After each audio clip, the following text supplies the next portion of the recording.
सूरत cyber crime police ने अंतर्राष्ट्रीय मिलन दर्जी गिरोह के सहयोगी राज राइनी को गिरफ्तार किया। सूरत साइबर क्राइम सेल पुलिस को एक बड़ी सफलता मिली है।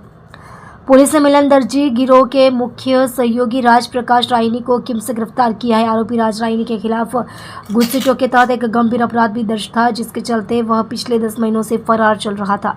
पिछले 10 महीनों से फरार आरोपी पकड़ा गया। साइबर क्राइम पुलिस के अनुसार आरोपी राज राइनी गिरोह के मुख्य आरोपी मिलन दर्जी की मदद करता था। राज राइनी का मुख्य काम जरूरतमंद लोगों से बैंक खाते किराए पर लेना था। वह कमीशन देकर इन लोगों से बैंक खाते लेता था और फिर उन खातों को दुबई में बैठे मुख्य आरोपी मिलन दर्जी तक पहुंचाता था। इन बैंक खातों का इस्तेमाल साइबर धोखाधड़ी से हासिल पैसों को सफेद करने में किया जाता था।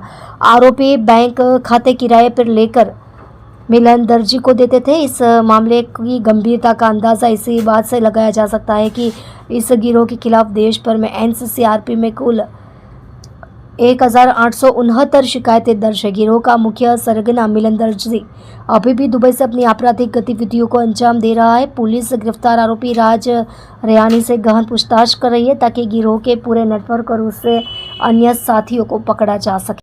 आप देख रहे हो MPS 24 live news channel Parasmal Prajapati के साथ। गई काले माननीय गृहमंत्री साहेब, CP साहेब અને JCP ક્રાઇમ સાહેબની માર્ગદર્શન અને સૂચના હેઠળ સાયબર ક્રાઇમ સેલની ટીમ દ્વારા ગુજસી ટોપના એક આરોપી રાજ રૈયાનીને ઝડપી પાડવામાં આવેલ છે। આ જે ગુનો છે ગઈ સાલે 10મા મહિનામાં નોંધાયેલ હતો અને એમાં સ્વાધ્યાય કોમ્પ્લેક્સમાં આવતી એક ઓફિસ જે મોટા વરાજા ખાતે ઉપસ્થિત છે ત્યાં રેડ પાડવામાં આવેલ હતી અને એ ઓફિસના રેડમાં कुल 28 मोबाइल फोन, 250 सिम कार्ड, 180 જેટલા પાસબુકો અને એના સિવાય જે ત્યાં લેપટોપ હતો, જે લેપટોપ મળી આવેલ હતો એ લેપટોપમાં લગભગ 261 જેટલા બેંક અકાઉન્ટમાં નેટ બેન્કિંગ મારફતે નાણાંનો વ્યવહાર પણ ચાલતો હતો।